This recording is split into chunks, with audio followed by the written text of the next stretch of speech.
시청자 여러분 안녕하십니까? 10월 28일 월요일 JTBC 뉴스 아침엔 시작합니다. 도널드 트럼프 미국 대통령이 우리 시간 어젯밤 성명을 통해 이슬람 극단주의 무장단체 IS의 지도자 알-바그다디가 사망했다고 밝혔습니다. 알-바그다디는 미국이 2,500만 달러, 300억 원에 가까운 현상금을 걸고 뒤쫓아온 인물입니다. 여러 차례 사망설과 부상설이 떠돌았는데 미군 특수부대에 쫓기다가 시리아 북서부에서 자폭한 것으로 발표됐습니다. 트럼프 대통령은 알-바그다디가 세계에서 가장 무자비하고 폭력적인 테러 조직의 창시자이자 지도자라고 밝혔습니다. IS의 우두머리가 사망했지만 IS 격퇴전은 계속돼야 한다고 영국과 프랑스 정상은 밝혔습니다. 이란 정부도 IS와의 전투가 끝난 게 아니라는 입장입니다. 프랑스는 보복 테러 가능성에 대비해서 경계태세를 강화했습니다. 조국 전 법무부 장관의 부인 정경심 동양대 교수가 구속 이후 두 번째로 어제 검찰에 소환돼 조사를 받았습니다. 검찰은 주식 차명 투자 의혹을 중심으로 남편과의 연관성을 집중 추궁한 것으로 전해졌습니다. 조 전 장관은 이르면 이번 주 안에 검찰에 소환될 가능성이 높아 보입니다.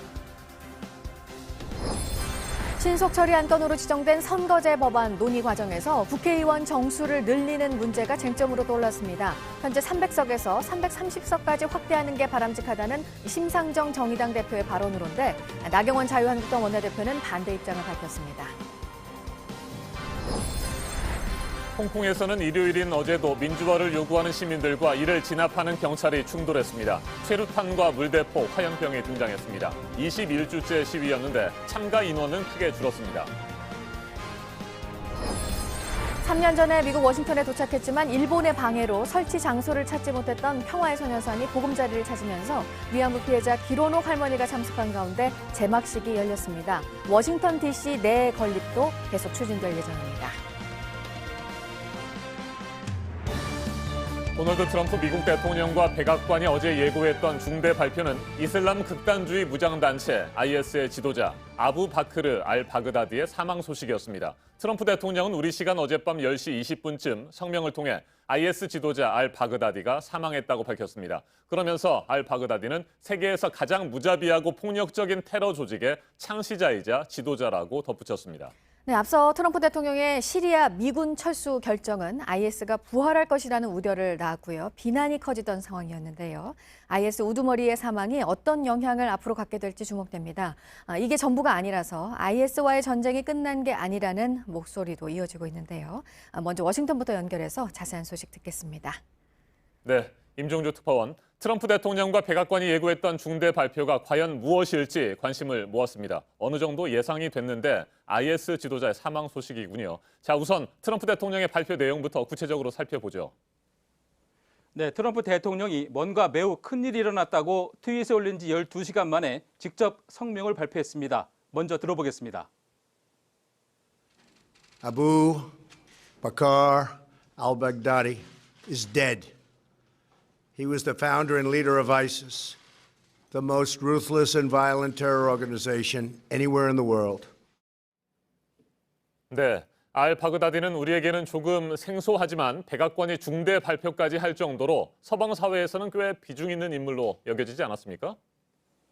네, 그렇습니다. 알-바그다디는 2014년 이슬람 국가, 즉 IS 수립을 선포한 인물입니다. 서방 정보당국이 5년 동안 추적해왔습니다.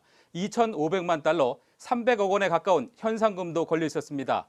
여러 차례 사망설과 부상설이 떠돌았지만 확인된 내용은 없었습니다.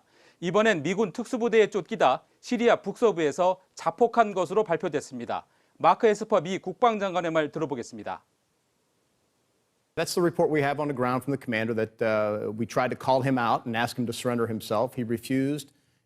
He went down into a subterranean area. And in the process of trying to get him out, he detonated a suicide vest, we believe, and killed himself. 네, 그런데 미군의 작전으로 사망했다는 인물이 IS 지도자 알-바그다디라는 사실은 최종적으로 확인이 됐는지 궁금합니다. 네, 에스퍼 장관은 유관 검사와 또 DNA 검사를 통해서 알-바그다디로 확인됐다고 말했습니다.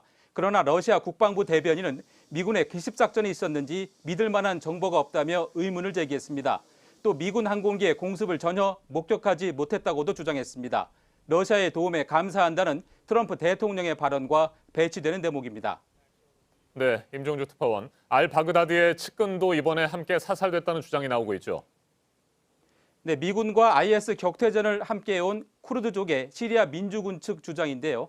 알 바그다디 사망 직후 IS 대변인인 아부 하산 알 무하지르가 사살됐다고 주장했습니다. 알 무하지르는 알 바그다디의 고위 측근으로 알려져 있습니다. 자, 그리고 트럼프 대통령 그동안 하원의 탄핵 조사와 시리아 미군 철수의 후폭풍으로 궁지에 몰렸잖아요. 그렇기 때문에 이번 발표가 트럼프 대통령의 입장에서는 호재로 작용할 수도 있을 것 같은데 어떻습니까? 네, 그렇습니다. 트럼프 대통령은 시리아 철군 결정이 터키의 쿠르드 침공을 불렀고 IS 부활의 길을 터줬다는 비판을 받아왔습니다. 그런 점에서 이번 발표는 트럼프로선 한숨 돌릴 수 있는 계기가 된 셈입니다. 재기를 모색하던 IS에 큰 타격을 줬다는 분석도 있습니다. 그러나 IS 조직에 얼마나 영향을 미칠지는 지켜봐야 한다는 신중론도 만만치 않습니다.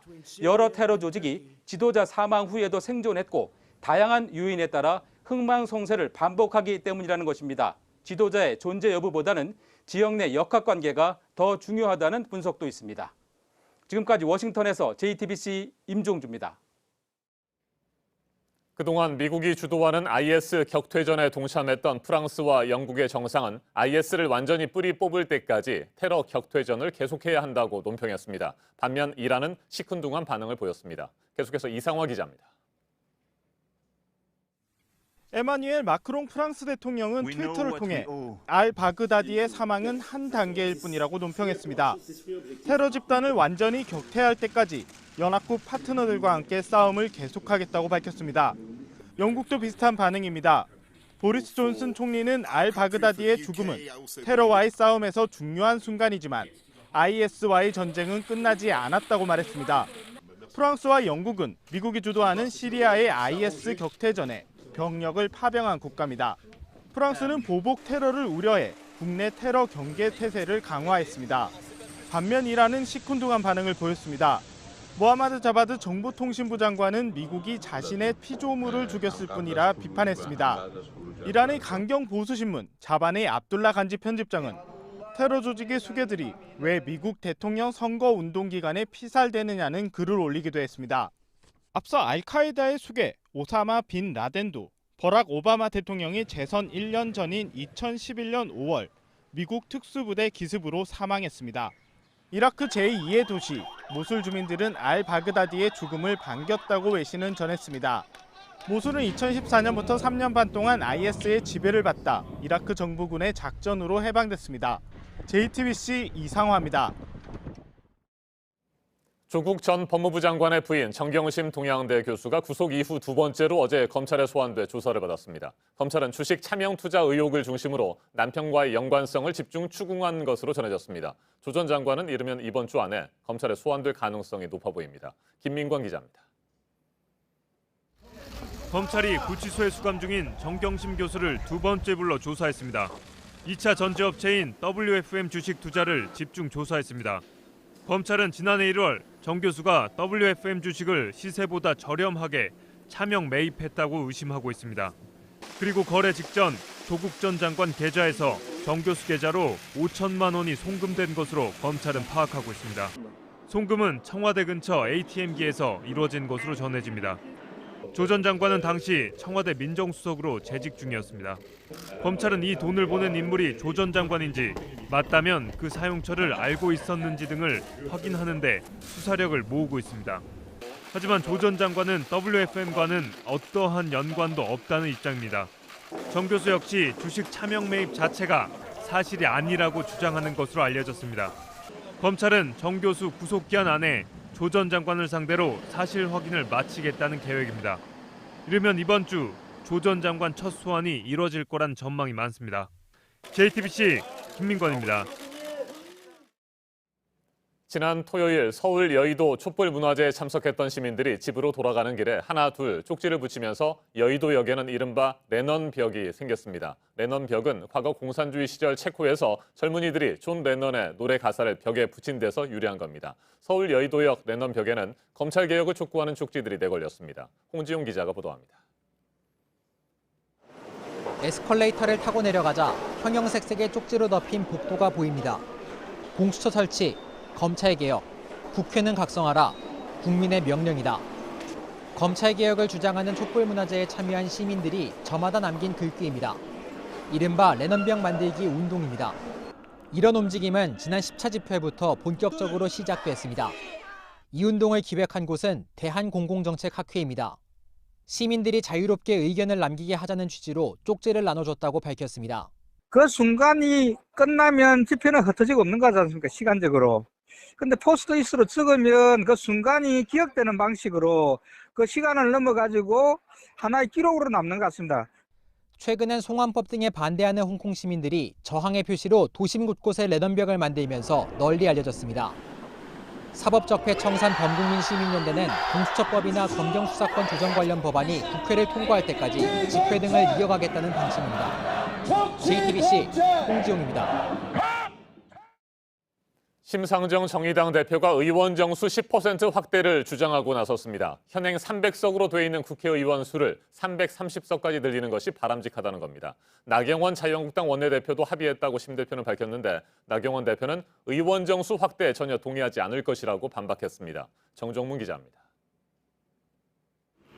심상정 대표의 취임 100일 기자간담회의 화두는 의원 정수 확대였습니다. 현행 300석에서 10% 범위 내에서 확대하는 그런 합의가 이루어진다면 가장 바람직한 방안이라고 생각합니다. 의원 세비는 동결하고 국회의원 수를 330명까지 늘려 지역구 의원들의 반발을 줄이면서 연동형 비례대표제를 도입하자는 취지입니다.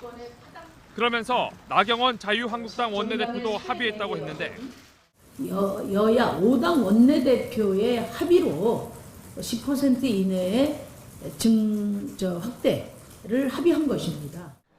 한국당은 의원수 확대에 동의한 적 없다며 가짜뉴스라고 반발했습니다. 오히려 국회의원 숫자를 10% 줄이자는 기존 주장을 강조했습니다. 국민들은 의원 정수까지 확대하면서 우리 소위 정의당이나 민주당이 밥그릇을 누리는 것에 대해서는 전혀 동의하지 않을 것이라는 말씀을 다시 한번 드립니다. 그러면서 나 원내대표는 의원 정수 300명 내에서 비례대표 의석을 소폭 늘리는 안은 협상할 수 있다는 뜻을 내비쳤습니다. 민주평화당, 대한신당 등 다른 야당은 현재 지역구 의원수 축소에 강하게 반발하는 상황. 민주당은 공식적으로는 300명이라는 입장이지만 일각에선 패스트트랙 공조를 위해 확대를 논의해볼 수 있다는 주장도 나옵니다. 어제 심 대표의 발언으로 한 달 남짓 남은 검찰개혁 법안과 선거제 개편 등 패스트트랙 논의에서 의원 정수가 핵심으로 떠올랐습니다. JTBC 정종문입니다. 북한이 미국에 대해서 올 연말 시한 얘기를 잇따라 하고 있습니다. 얼마 전에 김계관 외무성 고문은 미국이 이번 연말을 어떻게 지혜롭게 넘기는지 보겠다고 했었는데 이번에는 김영철 노동당 부위원장이 연말을 언급하면서 미국에 대한 압박을 했는데요. 초조한 북한을 보여주는 것이라는 분석도 있습니다. 이주찬 기자입니다. 김영철 북한 노동당 부위원장이 담화를 발표했습니다. 미국이 양국 정상 간 개인적인 친분을 내세워 시간 끌기를 하면서 연말을 무난히 넘겨보려고 생각한다면 어리석은 망상이라는 게 담화의 핵심 주장입니다. 실무협상 재개를 위한 새로운 셈법은 내놓지 않으면서 김정은 위원장과의 친분만 강조하는 도널드 트럼프 미국 대통령을 겨냥한 겁니다. I like him, he likes me. We get along, I respect him, he respects me. 그러면서 김 부위원장은 미국의 대북 제재 지속 등을 거론하며 미국이 더 교활하고 악랄한 방법으로 고립 압살을 하려 하고 있다고도 주장했습니다. 하노이 정상회담의 주역이었으나 결렬 후 대미 협상에서 빠졌던 김 부위원장이 다시 전면에 나선 건 지지부진한 대화의 책임이 늘 미국 관료 사회에 있었다는 주장을 한 번 더 강조하기 위한 걸로 풀이됩니다. 미국 관료들의 대북 적대 정책이 지속되고 있고 적이냐 동지이냐 그 선택이 미국을 빨리 해라는 대미 압박의 메시지가. 다만 김 부위원장이 당직함이 아니라 아시아태평양 평화위원장 명의로 담화를 낸 건 나름 수위를 조절한 것이란 평가가 나옵니다. JTBC 이주찬입니다. 네, 어제도 홍콩 시위가 있었고 시위대와 경찰과의 충돌도 마찬가지였습니다. 그런데 눈에 띄는 게 시위에 참여한 사람들이 크게 줄었습니다. 김민관 기자입니다. 최루탄과 고무탄, 물대포가 시위대를 향해 날아듭니다. 시민들은 화염병과 돌을 들고 경찰에 맞섭니다. 거리 곳곳에서 연기가 치솟고 총소리가 들립니다. 지하철역은 시뻘건 불길에 휩싸입니다. 홍콩 민주화를 요구하는 21번째 주말 시위는 이번에도 격렬했습니다. 홍콩 최대 관광지인 침사추이 솔즈베리 가든에서 시작돼 시내 곳곳으로 퍼져나갔습니다. 참가자들은 복면 금지법에도 불구하고 마스크와 가면을 쓴 채 거리로 나섰습니다. 충돌은 거셌지만 시위 규모는 크게 줄었습니다. 지난 8월 170만 명이 거리로 나왔지만 이번 시위에선 수천 명으로 그 수가 줄었습니다. 지난 23일 홍콩 정부가 범죄인 인도 법안을 공식적으로 철회했고 시위 장기화로 인해 관광, 운송, 금융 등 경제가 타격을 받으면서 참여 인원이 줄어든 것으로 보입니다. JTBC 김민관입니다. 일본의 방해 때문에 미국 워싱턴에 왔는데도 3년 동안 있을 장소를 찾지 못한 평화의 소녀상이 워싱턴 인근 지역에 안식처를 마련했다는 소식 전해드렸었습니다. 제막식이 이번에 열렸는데요. 위안부 피해자 길원옥 할머니가 참석을 했습니다. 워싱턴 DC 안에 이 평화의 소녀상을 세우는 것도 계속 추진이 됩니다. 임종주 특파원이 전해드립니다. 미국 워싱턴에 도착하고도 임시 거처에 머물던 평화의 소녀상이 광복절을 맞아 3년 만에 나들이를 했습니다. 그렇게 잠시 바깥 세상을 접한 소녀상이 마침내 보금자리를 찾았습니다. 워싱턴 인근 한인사회 중심지 버지니아주 애넌데일입니다. 미국에 도착한 지 3년 만입니다. 안녕하세요. 안녕하십니까. 잭 피터슨입니다. 하모니. 감사합니다. 하모니. 감사합니다. 축하합니다. 소녀상은 그동안 창고를 전전하다시피 했습니다. 워싱턴 도심 건립 방안은 번번이 무산됐습니다. 추진위원회 측은 일본에 집요한 방해가 있었던 것으로 보고 있습니다. 이 소식을 접한 한인 건물주가 선뜻 장소를 내줬습니다. 그렇게 해서 캘리포니아와 미시간, 조지아 그리고 뉴욕에 이어 미국 내에선 5번째로 건립됐습니다. 소녀상의 역사와 의미를 전하기 위한 기억 공간도 따로 마련됐습니다. 할머니들에게는 물론이고 성폭력 피해자들에게 지속적으로 치유와 공감의 그런 공간을 제시할 것입니다. 추진위는 수도가 갖는 의미와 상징성을 고려해 워싱턴 도심 건립 방안도 계속 추진해 나가기로 했습니다. 워싱턴에서 JTBC 임종주입니다. 네, 삼성전자가 스마트폰 마케팅을 위해서 우주로 쏘아올린 장비, 우주에서의 셀피를 간접적으로 체험할 수 있도록 하는 것이었는데 불시착했다고 하는데요. 보도국 연결해서 알아보겠습니다. 미국 가정집 앞마당에 떨어졌다고요?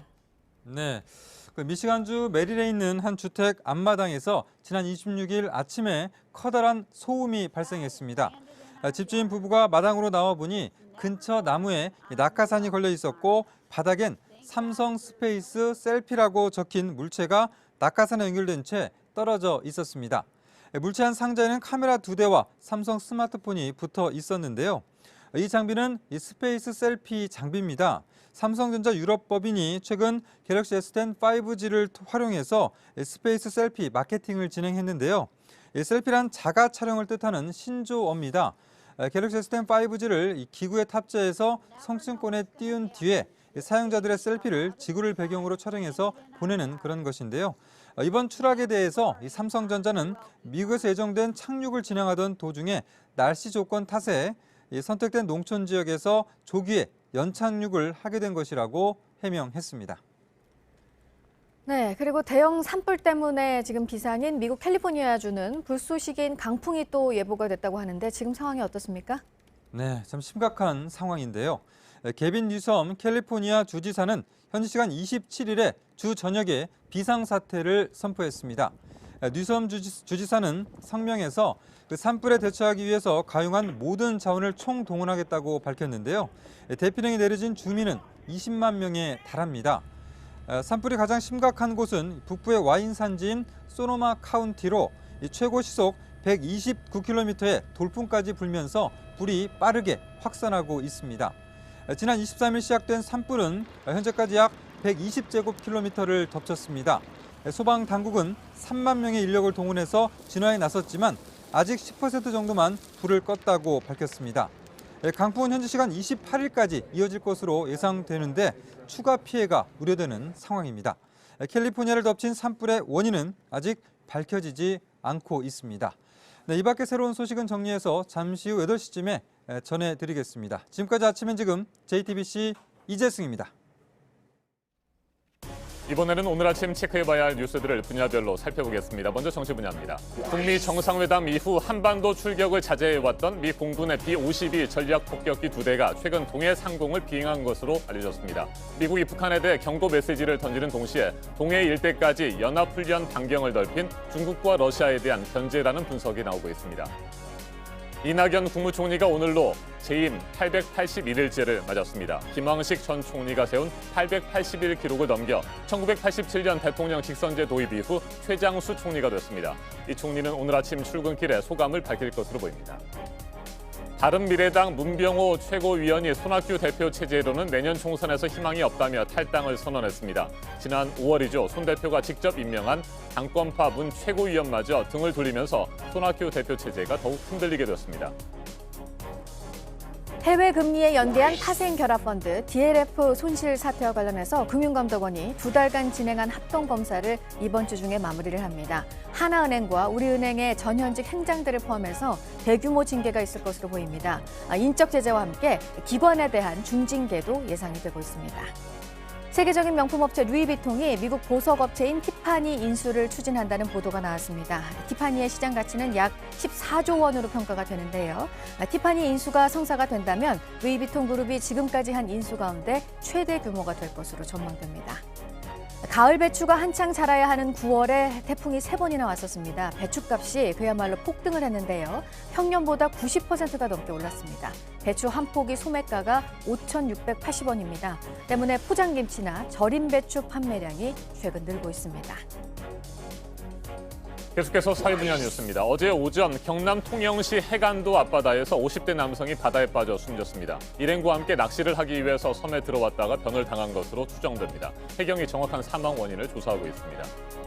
어젯밤 11시 반쯤 서울 올림픽대로 반포 나들목 인근에서 SUV 차량과 승용차가 충돌했습니다. SUV 차량이 방음벽에 부딪히면서 불이 나 차량이 모두 불에 탔고 2명이 다쳐 병원에서 치료를 받고 있습니다. 이르면 내년 하반기부터 현역 병사가 군대에서 다쳐 민간 병원에서 치료를 받을 경우 병사 실손보험을 통해 의료비를 보상받을 수 있을 것으로 보입니다. 가입 대상은 육해 공군과 해병대 등 현역병과 상근 예비역 등 37만 명입니다. 일제강점기 만주 일대에서 항일 결사대로 활약했던 애국지사 방경한 선생이 어제 향년 97세로 별세했습니다. 공훈을 인정받아서 지난 1990년 정부로부터 건국훈장 애족장을 받았습니다. 광복 직후에 백범 김구 선생이 전남 목포의 한 교회에 남긴 것으로 보이는 친필 휘호가 공개됐습니다. 70년 만입니다. 남한만의 단독 정부 수립에 반대하며 남도 순회 강연을 하던 시기에 쓴 것으로 추정이 되고 있습니다. 개봉 전부터 화제와 논란을 동시에 불러온 영화 82년생 김지영이 개봉 닷새째였던 어제 관객 100만 명을 돌파했습니다. 엿새째에 100만 명이 넘게 본 영화 알라딘보다 빠른 속도입니다. 네, 오늘부터 사흘 동안 국회에서는 교섭단체 대표 연설이 진행이 되는데요. 오늘은 이인영 민주당 원내대표가 나섭니다. 공수처 설치를 비롯한 검찰개혁, 선거제 개혁, 대학 입시 개혁 등 공정을 주제로 한 과제를 제시할 예정입니다. 이명박 전 대통령에게 국정원 특수활동비를 전달한 혐의에 대한 원세훈 전 국정원장 재판이 오늘 열리는데요. 이 혐의가 그대로 적용이 된 이명박 전 대통령이 증인으로 오늘 나옵니다. 비공개로 증언을 합니다. 민통선 인근의 야생 멧돼지에서 아프리카 돼지열병이 확인된 게 지금까지 벌써 15번째고 정부가 긴급 대책을 내놨습니다. 포천, 양주, 동두천, 고양, 화천에서 총기 포획이 오늘부터 허용이 됩니다. 또 바이러스가 퍼지는 걸 막기 위해서 광역 울타리를 파주부터 고성까지 만들기로 했습니다. 분야별 뉴스들 체크해드렸습니다. 이어서 기상정보입니다. 현재 출근길 추위가 무척 강합니다. 남부지방은 어제보다 기온 더 떨어져 있고요. 대부분 5도 안팎의 기온 보이는 가운데 일부 내륙 지역은 영하권으로 떨어진 곳도 있습니다. 지금 하늘은 대체로 맑은 편입니다. 미세먼지도 보통에서 좋음 수준으로 공기질도 깨끗한데요. 다만 오후부터는 북쪽을 지나는 기압골의 영향을 받으면서 차차 수도권 등 중부지방에 비가 오겠습니다. 비는 내일 새벽까지 이어지겠고요. 한때 전북 북부와 경북 북서 내륙에도 비구름이 지나겠습니다. 양은 5에서 10mm 정도로 많지 않겠지만 수도권과 강원 영서에 돌풍이 불고 천둥 번개가 치는 곳이 있겠습니다. 오늘 낮 기온은 서울이 18도, 청주도 18도, 광주와 대구는 19도로 한낮에도 선선하겠습니다. 북한도 대부분 20도를 밑돌면서 우리나라와 비슷하겠습니다. 내일 새벽 비가 그치고 이번 주 계속 맑은 가운데 가끔 구름만 지나겠습니다. 낮 기온은 대체로 20도를 밑돌겠습니다. 기상정보였습니다.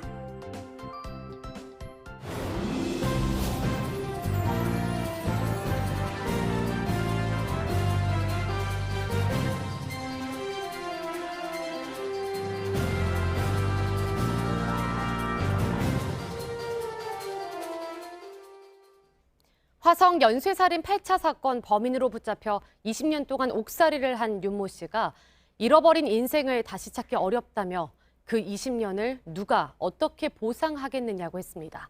30년 만에 재조사로 경찰 조사를 받고 나오면서 한 말입니다. 윤정식 기자입니다. 불편한 다리로 경찰서 계단을 내려오는 남자. 화성 연쇄살인 8차 사건으로 옥살이를 한 윤모 씨입니다.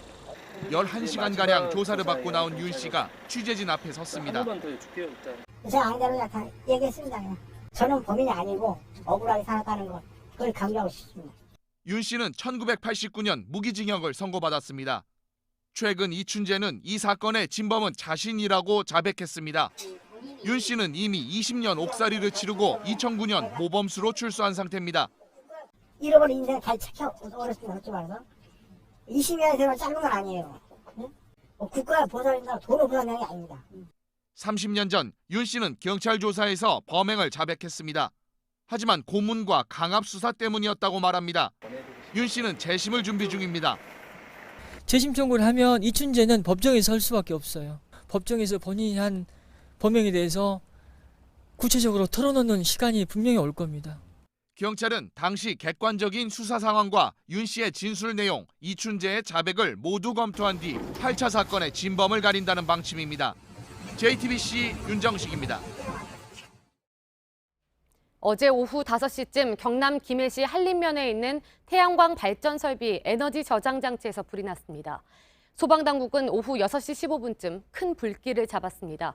하지만 배터리에 붙은 불이 꺼지는 데 시간이 걸려 불은 어제 저녁 8시 7분쯤이 돼서야 완전히 진압됐습니다.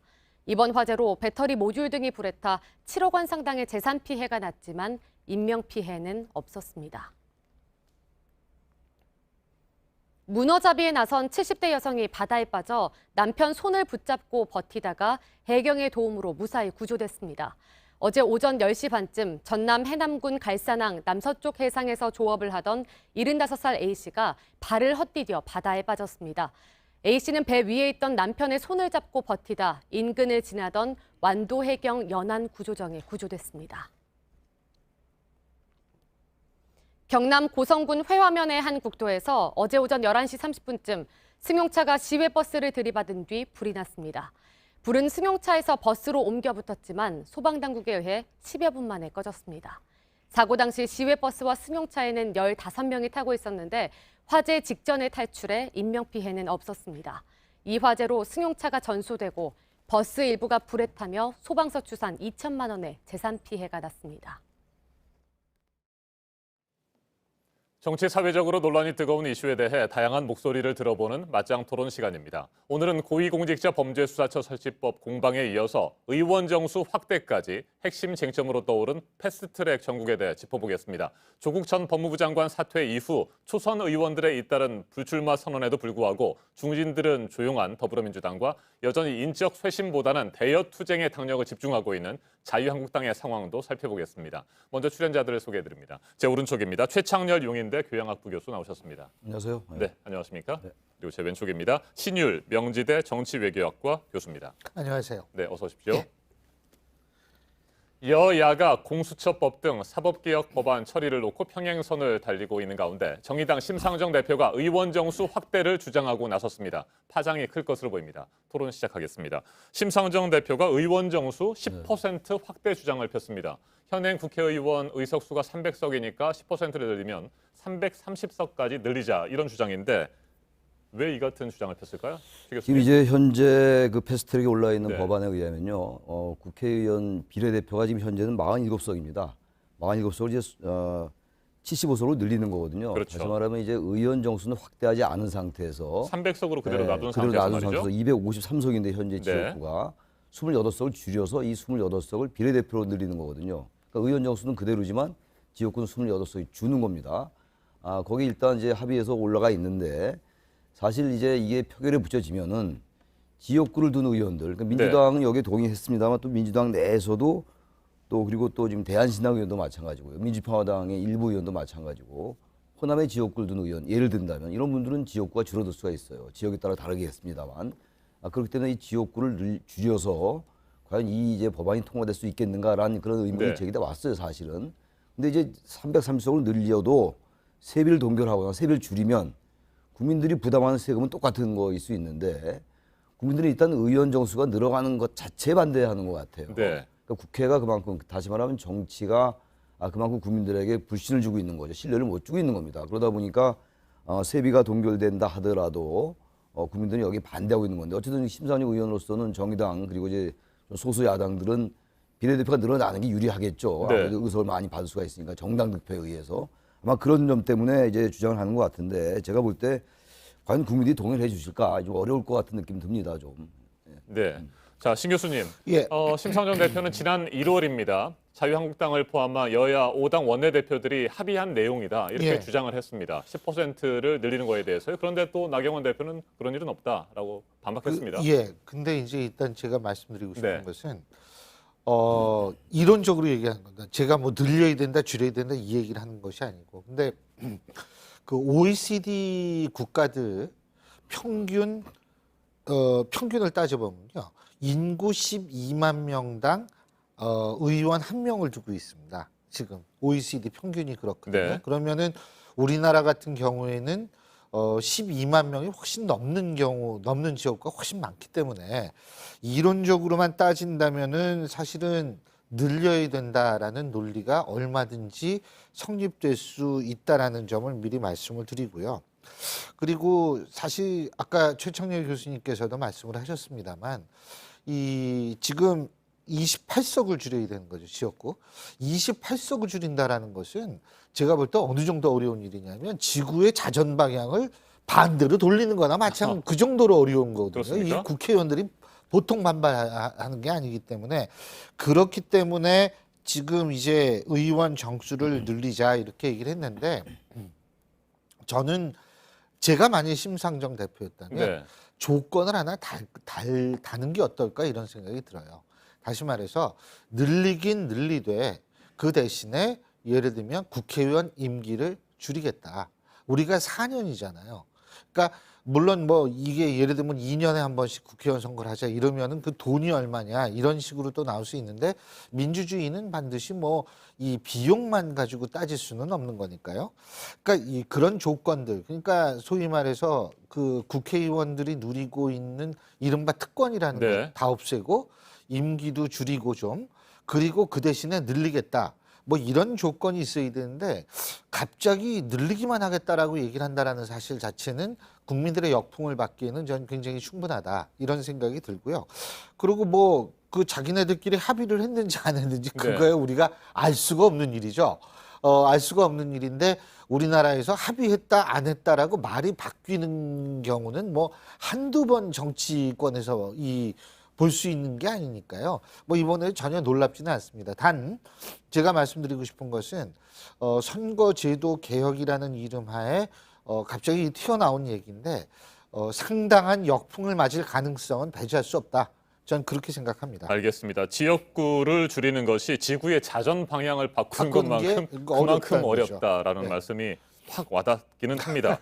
자, 현역 국회의원들의 반발이 그만큼 심할 거라는 얘기인데 근데 중요한 건 현역 국회의원들의 반발이 아니고요. 국민들의 정서 아니겠습니까? 여야 5당 원내대표들이 지난 5월에 합의했다 뭐 이 내용도 자유한국당에서 그런 적이 없다라고 반박을 하고 있으니까 사실 확인을 해봐야 되겠습니다만 이건 뭐 여야 5당 원내대표들이나 현역 국회의원들이 합의해서 될 문제가 아니고 국민의 의견을 물어봐야 되는 건 아니겠습니까? 그런 절차가 좀 잘못된 것 같기도 하고요. 어떻습니까? 한국당은 사실 의원 정수는 줄이되 의원 정수는 그대로 놔두고 비례대표를 아예 없애자고 그랬던 적이 있어요. 그래서 지역구를 늘리자 차라리. 네. 비례대표는 사실 없는 나라도 많이 있어요. 근데 저는 이제 우리나라에서 비례대표를 없애는 건 동의할 수 없고 그건 맞지도 않는 얘기인데 어쨌든 한국당은 그런 입장이기 때문에 이 부분을 한국당과 합의했다는 건 조금 이제 의아하긴 합니다. 기본적으로 비례대표를 인정하지 않겠다라는 게 한국당의 방침이었거든요. 그 지난 4월 패스트트랙 정부 때 검찰 개혁은 물론이고 이 선거제 개혁에 대해서도 한국당은 동의하지 않았었어요. 나중에 합의했었죠. 작년 12월 달에. 근데 어쨌든 지금 이제 아까 말씀처럼 일반적으로 우리가 정치학적으로 본다면 우리나라 의원 정수는 330에서 340석 정도가 맞는 건 맞아요. 아까 우리 신 교수 말씀처럼 말이죠. 근데 지금 문제가 이번에 뭐 조국 정국에서도 그랬고 이번뿐만이 아니라 우리 한국 정치가 부심하는 이유 중에 하나가 국회가 제 역할을 못하는 거거든요. 국회가 거대 양당 체제에 이렇게 이제 몰입해 있는 상황, 거대 양당의 기득권 독점 체제. 이런 상황 속에서 국회의원 수가 늘어난다. 그럼 결국 양당에도 늘어날 가능성이 높아요. 네. 물론 이제 비례대표가 늘어나면 이제 군소 야당들에게 의석이 더 확대될 가능성이 있다 하더라도요. 또 이제 거대 양당들에게 유리할 수가 있는 거거든요. 그래서 국민들은 이 상태에서 아무리 국민들의 세금이 그대로 들어간다 하더라도 이제 그럼 나누면 좀 이제 의원들에게는 세비가 좀 줄어들겠죠. 그렇게 하겠다는 거 아닙니까? 의원 수를 늘리더라도 세금이 더 투입되지 않게 하겠다는 건데. 그것도 실제로 이루어질지는 또 지켜봐야 봐야죠. 되는 것 막상 같습니다. 의원이 늘어나면 또 네. 돈이 늘어나겠죠. 그러겠죠. 이제 근데 국민들은 설령 그렇다 하더라도 이런 식으로 정치가 제 역할을 못하고 정치가 불신을 받고 있는 이런 상황인데 국회의원 수 늘어나는 그 자체에 대해서 동의하지 않는 거예요. 일반적인 국민 정서로 볼 때. 네. 과연 이런 상태에서 갑자기 지금 의원 정수 확대를 얘기하는데 이제 조국 정부를 벗어나고 이제 어느 정도 국회가 민생 개혁도 해야 되고 여러 가지 하는 상황 속에서 부수 이런 얘기가 나오니까 이게 상당히 오랜 시간 동안 논의된 것도 아니기 때문에 왜냐하면 지금 어쨌든 간에 이 현재 패스트트랙에 올라와 있는 국회의원 정수는 300명이거든요. 우리 헌법에 이제 200인 이상으로 간다고 되어 있고. 근데 이걸 이제 느닷없이 이렇게 얘기하니까 이게 상당히 이제 정치권에서도 그렇고 합의된 것도 아닌 것 같고 저는 이게 좀 쉽지 않을 것 같아요. 말씀처럼 이렇게 여론의 그런 어떤 그 동의를 받기는 어렵지 않겠는가라는 생각은 드는데 그야말로 이걸 동의를 얻어내려면 국민들에게 분명한 뭘 제시해야 되겠죠. 국회 개혁안이나 네. 정치 개혁에 대한 확실한 안을 제시한다면 또 이게 논의가 될 수가 있는데 그렇지 않고 의원 정수 확대하겠다라고 한다면 이건 조금 국민들로부터 동의받기 어려울 것 같습니다. 네, 신 교수님 다시 한번 정리를 해보면요. 정의당 입장에서는 연동형 비례대표제를 지키게 되면 비례대표를 더 많이 끌어들일 수 있고 의석수를 늘릴 수 있다라고 하는 기본적인 생각이 깔린 거고 이 연동형 비례대표제를 지키기 위해서 지역구를 좀 더 살릴 수 있는 의원 정수 10% 안을 제시한 것으로 보이는데 이게 현실적으로 가능하다고 보십니까? 어떻게 전망하세요?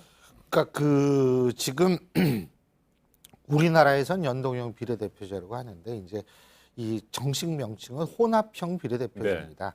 그러니까 혼합형 비례대표제를 지금 실시하고 있는 나라가 전 세계에 한 9개 나라 정도밖에 안 되거든요. 근데 이제 명부식 비례대표제는 60개국 이상이 지금 채택을 하고 있는 것으로 알고 있어요. 네. 그런데 우리나라에서 이제 그 9개. 근데 그 9개 국가 중에서 이제 대표적인 게 독일, 뉴질랜드 뭐 이 정도라고 우리가 볼 수가 있는데 근데 이제 사실 독일 같은 경우를 보더라도 뭐 거기에서 이제 장점은 뭐냐면 지금 말씀하신 대로 이 소수 그러니까 이 다양한 정당들이 의석을 갖게 되는 장점 분명히 있어요. 근데 또 우리하고 안 맞는 측면이 하나 있는 게 뭐냐면 독일 같은 경우를 보더라도 이 초선 의원 그러니까 정치 신인의 의회 진입 비율이 굉장히 떨어져요. 네. 그러니까 다시 말해서 우리나라 같이 지금 물갈이 얘기 나오고 있지 않습니까? 네. 물갈이 얘기 많이 나오고 물갈이 해야지 잘한다라고 박수 주는 나라에서는 사실은 그런 부작용이 또 일어날 수가 있어요. 그러니까 다선 의원 중심으로 의회가 꾸려나갈 가능성은 높아집니다. 이 혼합형 비례대표라는 게. 근데 지금 저는 사실 정의당한테 한 가지 얘기하고 싶은 게 이거예요. 정의당의 입장에서 볼 때는 당연히 그 연동형 비례대표제라고 불리는 혼합형 비례대표제를 주장을 하겠죠. 네. 자기네도 가야 되니까. 근데 그 전제가 있죠. 뭐냐면 그만큼 지지를 받아야지 들어가는 거 아니에요. 근데 문제는 뭐냐면 지금처럼 예를 들면 지난번 조국 사태 때 입장 표명도 좀 논란이 있었고 젊은 세대들이 좀 반발이 있었지 않습니까? 거기다가 갑자기 지금 이 숫자를 늘리자. 라고 얘기를 하면 전 개인적으로 숫자 늘리지 않는 공감을 합니다만 네. 일반 국민의 입장에서 볼 땐 지금 또 저런 소리 하네라는 식으로 해가지고 자꾸 이게 지지율이 떨어지게 된다면 연동형 비례대표제라고 불리는 혼합형 비례대표를 우리나라에서 도입한다 하더라도 실제로 본인들이 달성하고자 하는 소기의 목적을 과연 달성할 수 있을까, 이런 생각이 사실 드는 것이 사실입니다. 근데 저는 개인적으로 이 선거법, 특히 이제 선거제도 개정안 지난주 금요일이었었죠. 네. 제가 어떤 그 학회에 갔었는데 그 학회에 있는 다른 동료 이 교수들도 이 선거제도 개혁안에 찬성하는 사람조차도 이게 과연 통과가 될 것인가에 대해서 상당히 회의적인 얘기들이 주류를 이루고 있다는 사실을 제가 말씀을 드리겠습니다. 알겠습니다. 네. 좀 더 상황을 지켜봐야 될 것 같습니다. 과연 국민들이 어떤 의견들을 제시하고 이 의원 정수를 늘리는 부분에 대해서 찬성과 반대 의견을 제시할지 정치권은 귀담아 들어야 될 것으로 보입니다. 다음 주제로 넘어가 보죠. 앞서 신 교수님께서 물갈이 얘기, 또 인적 쇄신 얘기를 해주셨습니다. 이제 내년 4월 15일 총선이 6개월도 채 남지 않았습니다.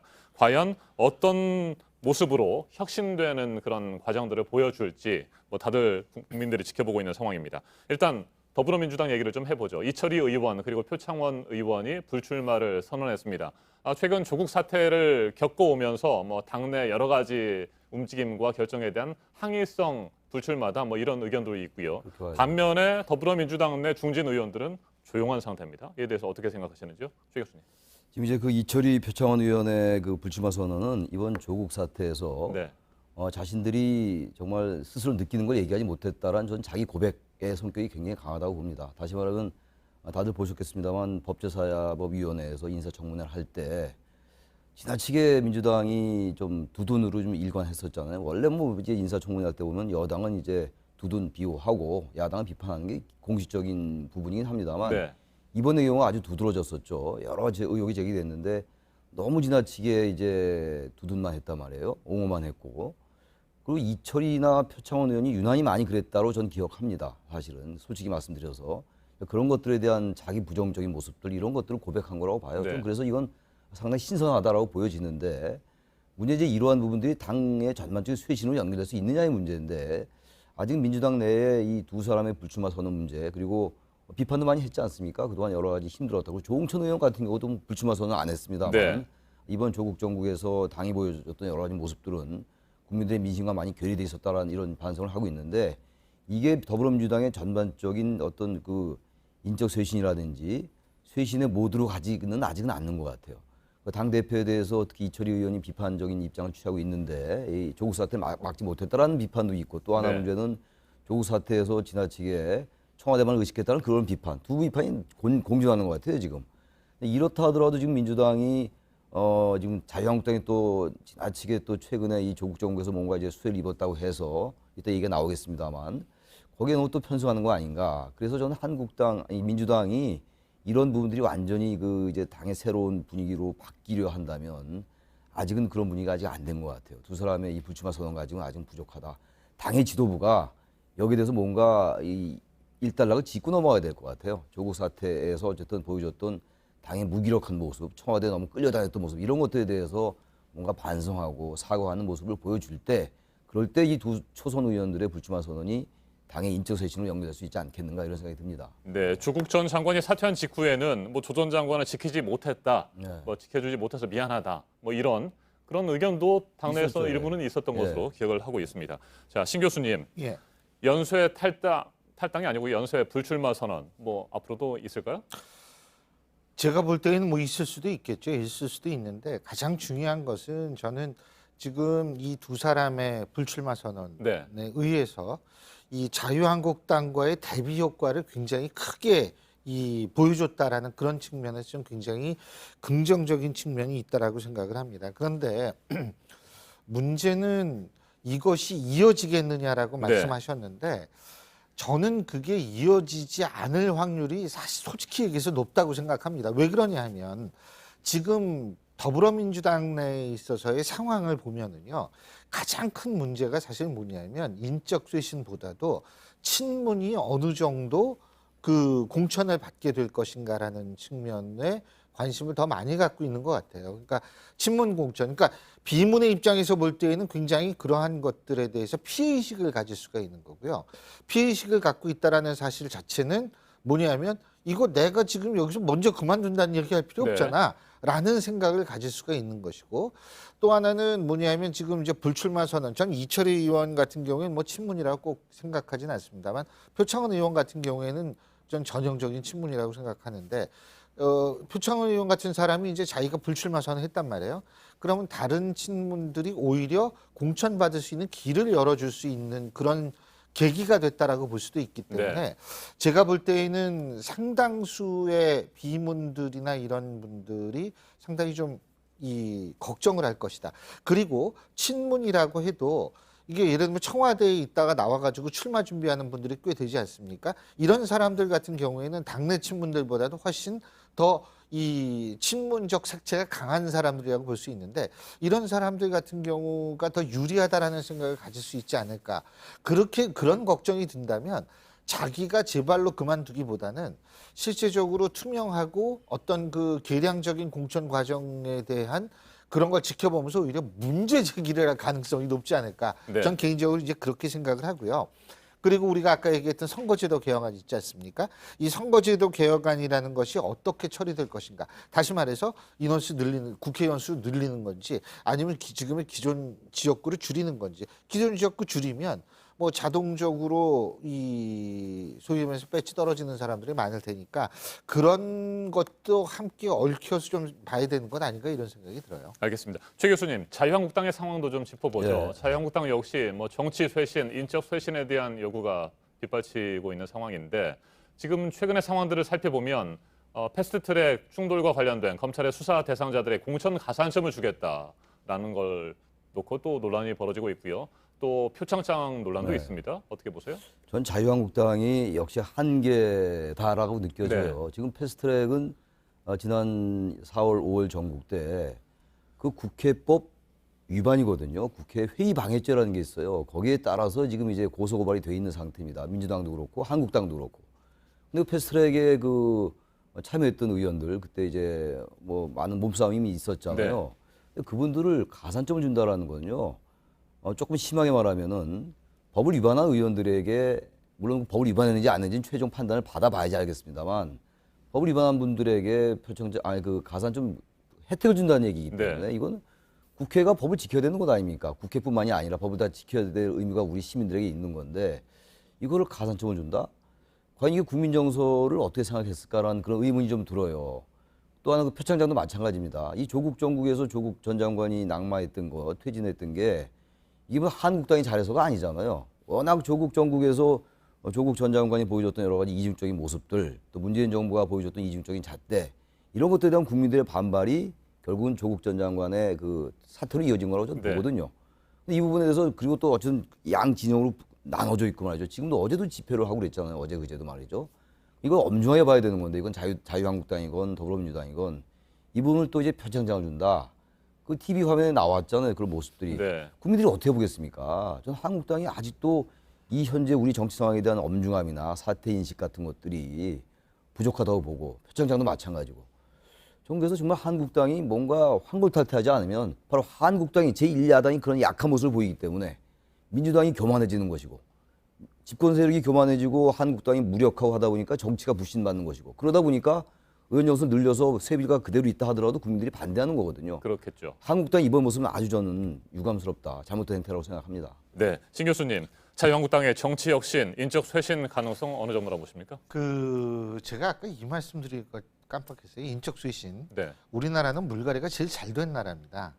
전 세계에서 우리나라만큼 정치 신인들이 국회에 진입하는 경우가 없거든요. 50% 이상입니다. 평균 잡아서. 그런데 그러면 인적 쇄신 그렇게 해가지고서 지금 뭐 18대보다 나은 19대, 19대보다 나은 20대가 되느냐, 거꾸로 되고 있어요. 네. 매번 최악이라는 것을 경신합니다. 자, 근데 어쨌든 뭐 인적 쇄신을 유권자들이 원한다고 얘기를 하니까 인적 쇄신 한다. 뭐 이거 좋습니다. 근데 인적 쇄신만이 능사가 아니라는 점 말씀드리고요. 지금 인적쇄신 자유한국당 같은 경우에 뭐 지금 최창렬 교수님께서 말씀하셨습니다만 저도 참 그거 보면서 좀 웃었어요. 뭐 표창도 하고 가사점 주고. 근데 저는 일단은 자유한국당은 인적쇄신보다 보수 통합을 할 것인지 뭐 반문연대로 나갈 것인지 네. 이 방향부터 일단은 잡아야 된다고 봐요. 이거 방향을 잡고 난 다음에 공천에서 뭐 어떻게 하든 뭐 하든 이게 이제 결정이 될 거라고 보고요. 두 번째는 아까 이 선거제도 개혁안. 그러니까 이 보수 통합 문제, 연대 문제하고 선거구제 요것을 일단 정리한 다음에 그 다음에 이제 인적쇄신 얘기가 나올 수 있는 상황이 되지 않을까. 저는 개인적으로 이제 그런 생각을 합니다. 근데 아까 말씀하셨지만 저 역시도 자유한국당에서 지금 이 상황을 조금 아전 인수로 해석하는 것은 아닌가라는 네. 그런 좀 그 우려 섞인 시선을 가질 수밖에 없다라는 점을 말씀드립니다. 근데 어쨌든 좀 차근히 이 앞으로 자신들이 정말 이성적인 모습을 보여주면서 현 사태를 수습하는 모습도 보여주면서 이런 모습을 보여주면 제가 볼 때는 좀 더 이 나은 그 상황이 되지 않을까 이런 생각을 하죠. 알겠습니다. 끝으로 한 가지만 질문 더 드리겠습니다. 바른미래당 문병호 최고위원이 탈당을 선언했습니다. 네, 지난 5월 손학규 대표가 지명한 최고위원입니다. 당권파로 분류됐던 인물이잖아요. 그렇죠. 예, 어떻게 될 거로 보십니까? 바른미래당의 이제 문병호 전 최고죠. 이제 전 네. 최고가 탈당한 거는 이제 당권파에겐 굉장히 큰 타격이에요. 손학규 대표가 직접 임명했던 최고위원이었기 때문에. 그리고 문병호 의원은 어쨌든 이 당의 어떤 그 화합이라든지 이런 쪽으로 가려고 했었던 건데 유승민 의원하고 합치고 이런 생각을 했었는데 결국은 이게 안 된 겁니다. 그러니까 바른미래당은 결국은 내분으로 갈 수 있는 상황이 점점 더 차곡차곡 쌓이는 것 같아요. 문병호 전 의원이 이 탈당을 한다면 당권파의 명분이 점점 약해지는 겁니다. 네. 그렇다면 이제 결국 안철수 전 대표가 이제 어떤 그 그림을 그려 나가냐의 문제인데 안철수 전 대표는 또 지금 아직은 자기의 몸값을 올리려 하는 건지 몰라도 아직은 뭐 귀국하고 있지 않은 상황이고 유승민 의원은 또 한국당과의 통합을 원하는데 아까 지금 얘기 나왔습니다만 인적쇄신이 안 되니까 네. 유승민 의원으로서는 또 한국당과 통합할 명분도 또 없어요. 그러니까 한국당과 바른미래당이 뭔가 이 보수 통합으로 가려면 비당권파가 나와서 한국당 내 인적쇄신이 되면서 이제 바른미래당과 합쳐지고 이런 모습이 돼야지 문병호 전 의원의 탈당이 뭔가 의미가 있는데 지금 어느 하나가 잘 되고 있지 않는 상황이에요. 네. 그러니까 전국은 전국대로 패스트트랙 정국으로 지금 국회가 대단히 이제 그 혼란스러운 상황이고 정치권대로 이제 이합 집산을 앞두고 뭔가 잘 이 결이 맞지 않고 이런 상황입니다. 그러니까 우리 정치가 내년 총선을 앞두고 국회나 정당이나 굉장히 복잡하고 여러 가지가 혼재되어 있는 상황이라고 보여집니다. 현재. 네, 상황이. 진 교수님. 바른미래당이 여전히 뭐 갈피를 잡지 못하고 있는 상황인 것 같은데 보수 통합도 쉽지 않아 보입니다. 현재로서는 말이죠. 그 바른미래당이 지금 아마 유승민 전 대표의 입장에서 볼 때에도 반드시 보수 통합을 생각하지는 않을 거라고 네. 봅니다. 일단은 보수 통합보다도 안철수 전 대표의 귀국을 더 바랄 것이다 이런 생각이 들고요. 그리고 이번에 바른미래당의 사태를 보면서 이런 생각이 들었어요. 우리나라 어떻게 됐던 간에 우리나라 정치 현실에서 지역적인 기반이 취약한 정당 그리고 지금과 같이 사회가 양극단으로 갈라진 상태에서 중도를 표방하는 정당 이런 정당은 정말 서기가 굉장히 힘든 상황이구나 이런 생각을 저는 해보게 됐고요. 안철수 전 대표 같은 경우에 지금 당장 저는 뭐 어떻게 이 문제에 개입할 거라고 생각하지 않습니다. 왜?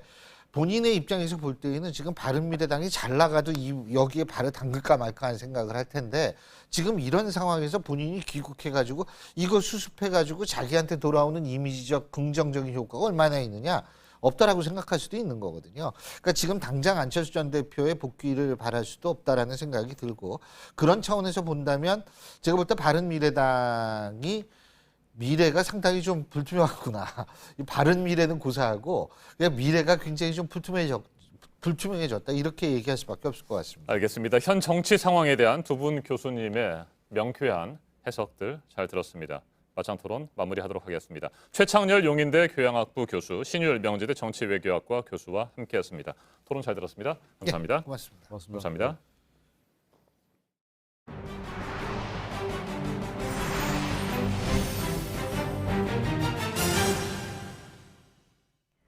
강의 중에 위안부 피해자를 향한 망언을 한 연세대 류석춘 교수에 대해서 학교 측에서도 진상조사를 하고 있고 경찰 수사도 진행이 되고 있는데요. 경찰이 곧 류석춘 교수를 소환할 것으로 보입니다. 류 교수를 고발한 시민단체 관계자들에 대한 조사를 마무리를 했습니다. 김태형 기자입니다. 지난달 19일 강의를 하다 위안부가 매춘의 일종이라고 말한 유석춘 교수. 연세대는 문제의 발언을 한 유 교수의 전공 강의를 중단시키고 진상조사에 들어갔습니다. 이후 정의기억연대 등 시민단체들은 명예훼손 혐의 등으로 류 교수를 각각 검찰에 고소고발했습니다. 경찰은 최근 고소고발한 시민단체 관계자들을 불러 각각 한 차례씩 조사한 것으로 알려졌습니다. 이들에게 고발 취지와 기초적인 사실관계 등을 확인한 것으로 전해집니다. 또 정의기억연대는 유 교수의 혐의를 입증하는 데 필요한 자료를 경찰에 제출할 계획입니다. 고발인 조사를 마친 경찰은 다음 달에 류 교수를 불러 조사할 것으로 보입니다. 경찰 관계자는 명예훼손 관련 판례 등을 검토하면서 고발인 진술 내용을 정리하고 있다고 말했습니다. 또 경찰은 유 교수가 학생에게 성매매 권유 등 성희롱 발언을 했다는 의혹에 대해서도 들여다보고 있습니다. 앞서 류 교수는 입장문을 통해 성매매 권유가 아닌 사실관계를 조사해보라는 취지였다고 해명했습니다. 경찰은 성희롱 발언 등 모욕 혐의에 대해서는 해당 발언을 들은 학생의 답변을 듣고 수사 여부를 결정할 계획입니다. JTBC 김태영입니다. 한일 군사정보보호협정 지소미아 효력이 사라지는 시점을 앞두고 다음 주 화요일에 미국의 동아태 차관보가 우리나라에 오는데요. 포럼 참석을 위해 지금은 일본에 와 있는데 지소미아 협정을 유지하는 게 필요하다는 입장을 밝혔습니다. 우리나라에 와서 할 얘기를 엿볼 수 있는 부분입니다. 어환희 기자입니다. 지소미아는 미국과 일본에도 그리고 한국에도 유익하다. 데이비드 스틸웰 미 국무부 동아시아 태평양 담당 차관보가 일본을 찾아 이렇게 지소미아의 필요성을 강조했습니다. 그러면서 지소미아 유지를 위해 노력하겠다는 입장을 밝혔다고 일본 언론은 전했습니다. 교도통신은 이걸 두고 미국이 한국 정부에 지소미아 종료 재검토를 요청할 것이란 뜻으로 해석했습니다. 앞서 스틸웰 차관보는 이달 초 북한의 잠수함 발사 탄도미사일 SLBM 발사 때를 예로 들어가며 지소미아의 유용성을 강조했습니다. 그동안 북한이 쏴온 단거리 탄도미사일과는 또 다른 새로운 위협을 계기로 한일 간 정보 공유의 필요성이 확인됐다는 겁니다. 2014년 맺어진 한미일 3국 간 정보 공유 약정 T사가 지소미아 대신 역할을 할 수도 있지 않냐는 지적에도 스틸웰 차관보는 공유가 신속하지 않다며 부정적으로 답한 걸로 알려졌습니다. 이에 따라 다음 달 5일 우리나라를 찾는 스틸웰 차관보가 우리 정부에 지소미아 연장을 요청할지 주목됩니다. JTBC 어환입니다. 오늘의 핵심 뉴스들을 정리해드리는 아침엔 주요 뉴스입니다. 도널드 트럼프 미국 대통령이 우리 시간 어젯밤 성명을 통해 이슬람 극단주의 무장단체 IS의 지도자 알 바그다디가 사망했다고 밝혔습니다. 알 바그다디는 미국이 2,500만 달러, 300억 원에 가까운 현상금을 걸고 뒤쫓아온 인물입니다. 여러 차례 사망설과 부상설이 떠돌았는데 미군 특수부대에 쫓기다가 시리아 북서부에서 자폭한 것으로 발표됐습니다. 트럼프 대통령은 알 바그다디가 세계에서 가장 무자비하고 폭력적인 테러 조직의 창시자이자 지도자라고 밝혔습니다. 우두머리가 사망하고 IS가 앞으로 어떻게 움직이게 될지 관심이 모아지고 있는 가운데 영국과 프랑스의 정상은 IS와의 전쟁은 계속될 것이라는 입장입니다. 프랑스는 IS의 보복 테러 가능성에도 대비하고 있습니다. 조국 전 법무부 장관의 부인 정경심 동양대 교수가 구속 이후 두 번째로 어제 검찰에 소환돼 조사를 받았습니다. 검찰은 주식 차명 투자 의혹을 중심으로 남편과의 연관성을 집중 추궁한 것으로 전해졌습니다. 조 전 장관은 이르면 이번 주 안에 검찰에 소환될 가능성이 높아 보입니다. 심상정 정의당 대표가 말한 국회의원 정수를 늘리는 문제가 선거제 법안 논의 과정에 쟁점이 되고 있습니다. 10% 늘린 330석으로 확대하자는 건데 나경원 한국당 원내대표는 동의하지 않을 것이라고 말했습니다. 홍콩에서는 일요일인 어제도 민주화를 요구하는 시민들과 이를 진압하는 경찰이 충돌했습니다. 최루탄과 물대포, 화염병이 등장했습니다. 21주째 시위였는데 참가 인원은 크게 줄었습니다. 3년 만에 미국 워싱턴 인근의 안식처를 찾은 평화의 소녀상 제막식이 위안부 피해자 길원옥 할머니가 참석한 가운데 열렸습니다. 추진위는 역사교육의 현장으로 보존할 것이라면서 워싱턴 내 건립 목표는 계속 추진하겠다고 밝혔습니다. 북미 정상회담 이후 한반도 출격을 자제해왔던 미 공군의 B-52 전략폭격기 2대가 최근 동해 상공을 비행한 것으로 알려졌습니다. 미국이 북한에 대해 경고 메시지를 던지는 동시에 동해 일대까지 연합훈련 반경을 넓힌 중국과 러시아에 대한 견제라는 분석이 나오고 있습니다. 지난달 태풍이 3번이나 오면서 배추값이 폭등하고 있습니다. 배추 한 포기 소매가가 5,680원으로 평년보다 90% 이상 비싼 가격입니다. 오늘부터 사흘 동안 국회에서 교섭단체 대표 연설이 진행됩니다. 첫날인 오늘은 이인영 더불어민주당 원내대표가 공정과 공존을 주제로 연설을 합니다. 내일은 나경원 자유한국당 원내대표, 모레는 오신환 바른미래당 원내대표가 연설을 이어갑니다. 지금까지 아침엔 주요 뉴스 정리해드렸습니다. 이라크에서 반정부 시위가 3주 만에 다시 시작돼 이틀 동안 60여 명이 숨졌습니다. 현지 시간 25일 수도 바그다드를 비롯한 이라크 남부 지역에서 시위가 다시 시작됐는데요. 시위대와 이를 막으려는 군경이 충돌해 이틀 동안 적어도 67명이 숨지고 2천여 명이 다쳤습니다. 이 시위는 실업난과 공공서비스 문제를 해결해달라며 젊은 층이 주축이 되어 일어났는데요. 앞서 이달 1일부터 일주일간 진행된 시위의 사상자까지 포함하면 지금까지 200명이 넘는 시민이 숨지고 8천여 명이 다쳤습니다. 이라크 정부가 시위대 진압에 강경한 태도라 추가 피해가 우려되는 상황입니다. 현지 시간 27일 미국 텍사스주 그린빌 지역에서 열린 한 대학교의 동창회 행사장에서 총격이 발생했습니다. 당시 행사장엔 700여 명이 모여 있었는데요. 총에 맞아 2명이 숨지고 12명이 다쳤습니다. 목격자에 따르면 총격범이 조준 사격을 한 뒤 이어서 무차별 난사를 했다고 하는데요. 사건 이후 도주한 용의자의 행방이 묘연해서 아직 누가 왜 이런 일을 벌인 건지는 밝혀지지 않았습니다. 지난달 프랑스의 한 가정집에 걸려있던 낡은 그림이 르네상스 시대의 걸작으로 밝혀져 화제가 된 이야기 전해드렸었는데요. 이 그림이 경매에서 무려 300억 원이 넘는 금액에 낙찰됐습니다. 이탈리아 화가 치마부에가 1280년에 목판에 그린 이 그림. 프랑스의 한 시골집 주방에 걸려있던 걸 주인이 감정을 의뢰하며 세상에 알려졌습니다. 당시만 해도 경매 예상가는 최대 70억 원이었는데요. 현지 시간 27일 프랑스 파리에서 열린 미술품 경매에서 예상가를 훌쩍 넘어선 2,400만 유로, 우리 돈으로 300억 원이 넘는 금액에 낙찰됐습니다. 프랑스 미술 경매 시장에서 중세시대 회화 작품의 낙찰가로는 역대 최고가라고 하는데요. 치마부에가 목판에 그린 성상화가 전 세계적으로 10개 남짓이라 이번 그림이 더욱 귀한 작품으로 평가받고 있습니다. 크레인에 매달린 바구니가 거칠게 요동칩니다. 캐나다 엘버타주에서 벌어진 일인데요. 창문을 닦는 노동자들을 태운 바구니가 강한 바람에 중심을 잃고 심하게 흔들리기 시작한 겁니다. 건물에 부딪힌 충격에 이내 한 명이 바구니 아래로 떨어져서 로프 하나로 위태롭게 매달렸는데요. 20분간의 초조한 시간이 지난 뒤 천만다행으로 모두 무사히 구조됐다고 합니다. 트럭 한 대가 주유소에 있는 편의점에 돌진합니다. 미국 마이애미주에서 벌어진 아찔한 사고인데요. 그런데 이 운전자 상황을 수습할 생각은 안 하고 차량의 번호판을 뗍니다. 그리고는 유유히 현장을 떠났는데요. 이 뻔뻔한 모습이 모두 CCTV에 찍혔습니다. 다행히 다친 사람은 없었는데요. 이후 경찰에 체포된 운전자는 새 타이어를 장착하고 기분을 내기 위해 과속을 하다 중심을 잃어 사고가 났다고 말했습니다.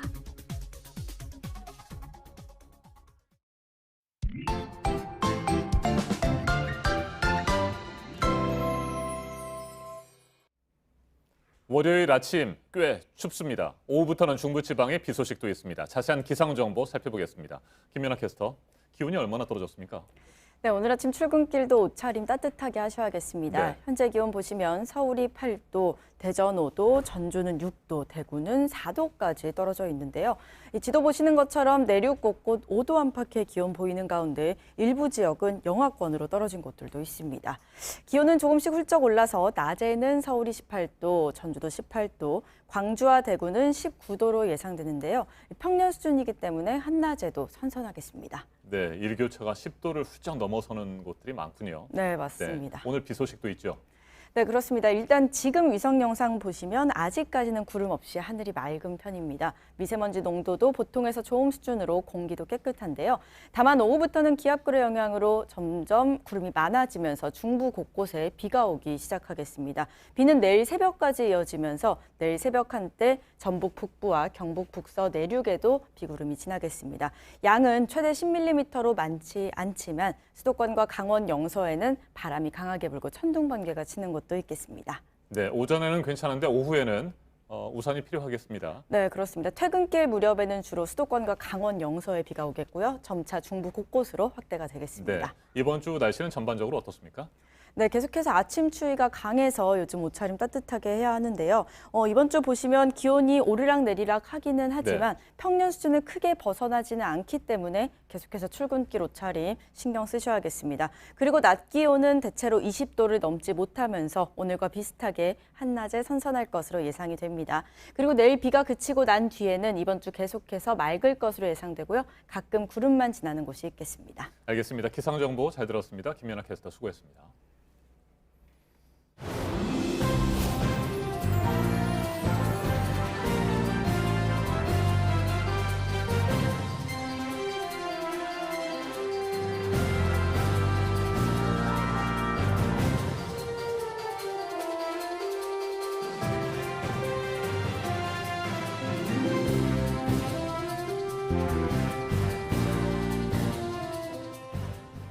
네, 한 주 시작하는 월요일 아침입니다. 8시 4분 지나고 있습니다.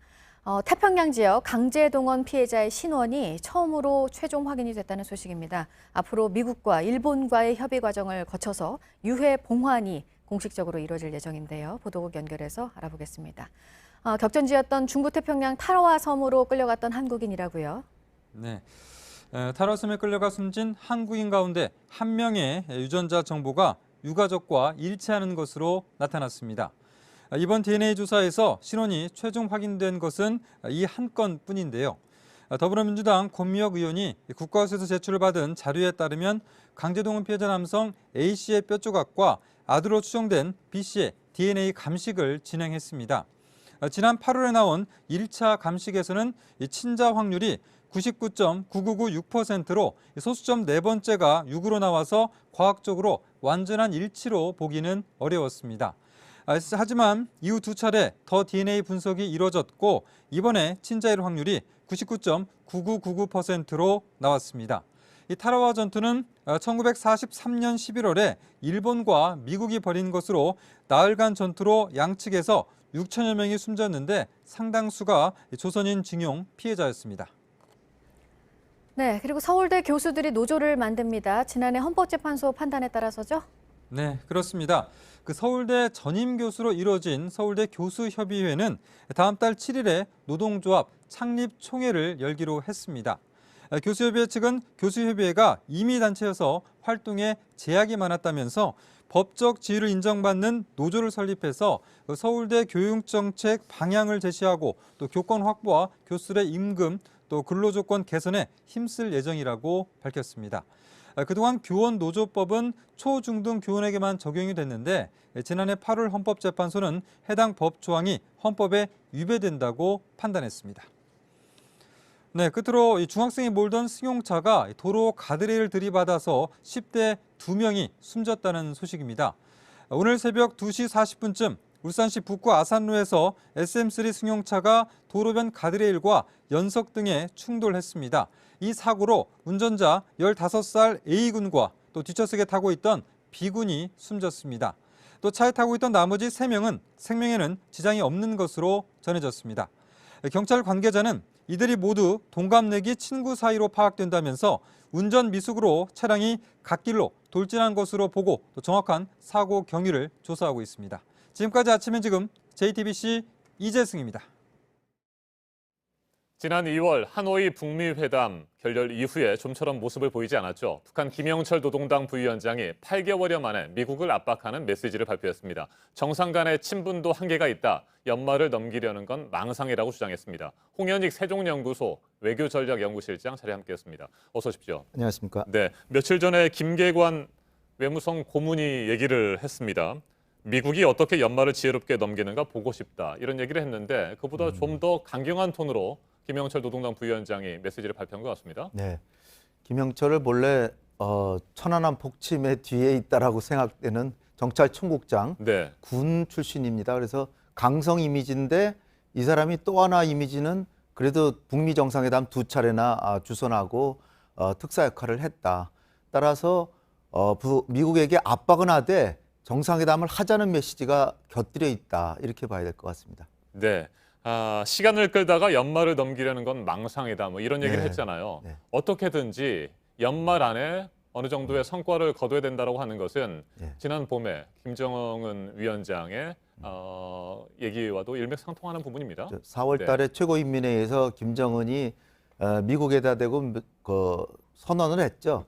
금년 말까지 그 당시로는 굉장히 시간을 많이 주는구나. 그랬죠. 계산법 바꿀 시간을 많이 주나 했는데 8개월가량이 이제 2달밖에 안 남았습니다. 네. 그래서 일단은 김영철이 연말을 또다시 강조한 거는 자기들 지도자가 최후 총첩을 한 형태로 마지막 시간이라고 했는데 이걸 번복할 수가 없기 때문에 그런 거고요. 첫 번째는. 네. 두 번째는 내년이 경제발전 5개년 그들의 계획이 이제 끝나는 해인데 뭔가 지금 성과가 별로 없으니까 금년 말까지 해야 된다라고 하는 경제적인 이유, 그리고 이제 내년이 되면 트럼프가 대선에 바빠서 하려고 해도 못할 것이다. 네. 이런 한 세 가지 이유 때문에 우리가 진짜 금년 말까지 시간을 준다는 것이 그냥 흘려들으면 안 된다라고 해서 지금 2달밖에 안 남았으니까 빨리 계산법을 바꾸라고 촉구하는 그런 내용이라고 이제 보여집니다. 네, 미국이 양국 정상 간에 개인적인 친분을 내세워서 시간을 끌고 있다 이렇게 주장을 했는데 네. 실제로 미국이 그렇다고 보십니까? 트럼프한테 모든 게 달려 있는데요. 네. 사실 뭐 참모들이야 뭐 천천히 해도 좋습니다. 지금 제재 효과가 있습니다라고 오히려 생각하니까요. 근데 트럼프 자신은 지금 탄핵 어저께 그래도 뭐 IS 수괴를 처벌했기 때문에 조금 여유는 생겼다고 하더라도 그렇죠. 탄핵 국면에다가 자기 지지도가 그렇게 높지도 않고 그런 상황에서 트럼프는 이거를 북한 문제는 그래도 최대로 한번 이용해 보자.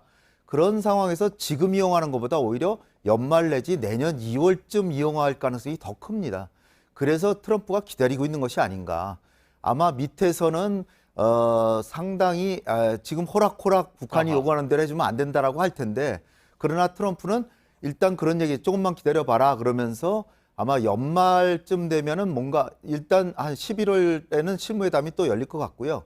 연말이나 내년 초에는 정상회담으로 가지 않을까 이렇게 생각이 됩니다. 네, IS 지도자 알 바그다디의 사망 소식이 어느 정도의 효력이 좀 떨어진다고 생각했을 때 북한 문제에서 일정 부분 성과를 내면서 또 한번 지지율 반등을 노릴 가능성이 있다 이렇게 보시는 거군요. 국제 문제가 뭐 트럼프가 사실 제일 큰 게 이제 중국하고 무역 전쟁인데 성과가 아직은 별로 없고요.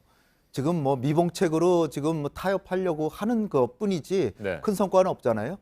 그다음에 뭐 베네수엘라 문제도 그렇고 그 이란이나 그 아프가니스탄 큰 성과는 없었죠. 지금 뭐 IS 순회를 뭐 저렇게 처벌했다고 하지만 사실 내세울 게 별로 없거든요.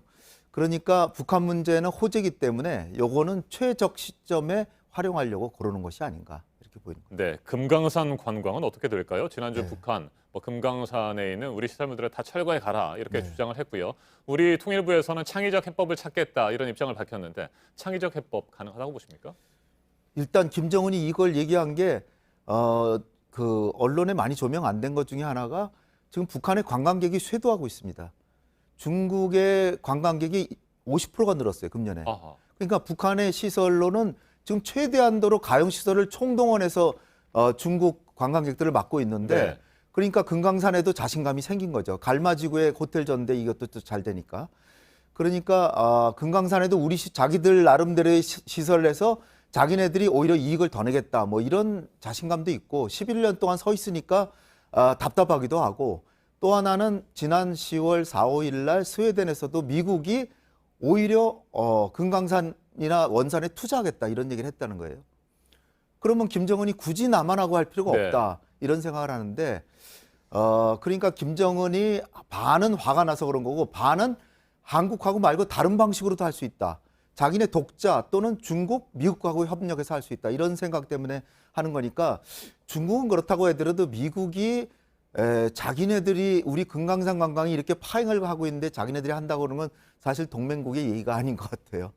네. 그러나 이제 제가 볼 때는 이것을 뭐 그만두겠다 그런 건 아니고 우리 그 국민들이 오면은 환영하겠다 이런 얘기도 했기 때문에 우리가 창의적인 해법으로 생각하는 것은 일단 개별 관광은 가능하다.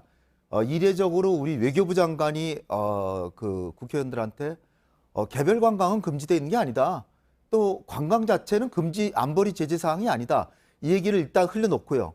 그다음에 이제 통일부에서는 개별 관광은 해도 좋다 이렇게 할 수 있는데 그러나 이제 통일부가 이건 허가를 해줘야 되고 또 하나는 박왕자 시살의 사건으로 네. 신변안전보호 이게 확실하게 김정은이 확답을 해줘야 되는데 아직까지 우리 재산을 불법적으로 동결하고 몰수해놓고 지금 그것도 풀지는 않았잖아요. 용의만 표명했지. 따라서 김정은이 먼저 해야 될 부분이 있다. 그런데 이제 서면으로 뭐 논의하겠다고 네. 하니 이거는 뭐 사실 그 우리를 압박하기 위해서 그렇다지만 사실 만나야 되죠. 알겠습니다. 오늘 여기까지 듣겠습니다. 네. 지금까지 홍현익 세종연구소 외교전략연구실장이었습니다. 말씀 잘 들었습니다. 감사합니다. 유명 샌드위치 프랜차이즈 업체인 서브웨이가 점주에게 합당한 이유 없이 폐점하라고 강요했다는 주장이 나왔습니다. 특히 이의가 있으면 미국에 있는 중재기구에 영어로 직접 대응하라고 해서 이른바 갑질 논란이 일고 있습니다. 공정거래위원회는 문제가 있다고 보고 제재를 위한 절차에 들어갔습니다. 이희정 기자가 보도합니다. 경기도에서 서브웨이 매장을 운영하는 A씨는 2017년 10월 본사로부터 폐점을 통보받았습니다. 벌점이 많이 쌓였는데 위생 문제와 본사가 지정한 상품을 쓰지 않았다는 게 이유였습니다. A씨가 이에 반발하자 서브웨이 측은 미국 분쟁해결센터에 직접 대응하라고 했습니다. 그러면서 미국 중재기구의 결정에 따른다며 관련 절차는 영어로 진행된다고 말했습니다. 분쟁해결센터는 올해 8월 폐점에 문제가 없다는 결정을 내렸습니다. 이에 A씨는 합당한 이유 없이 일방적으로 폐점을 강요당했다며 공정거래위원회에 신고했습니다. 공정위는 국내 가맹사업법 위반 소지가 있다고 봤습니다. 한국에서 중재를 못하고 미국에서 중재를 받도록 되어 있는 부분, 그 부분이 문제가 있다고 생각을 했기 때문에 안건을 상정한 거고요. 또 이 매장을 폐업시키기 위해 무리하게 위생점검을 했다고 판단했습니다. 공정위는 서브웨이 측의 설명을 들은 뒤 제재 여부와 수위를 결정할 예정입니다. 앞서 공정위는 국내법 적용을 잘 받지 않는 글로벌 기업의 불공정 행위에 대해 제재를 강화하겠다고 밝혔습니다. JTBC 이희정입니다.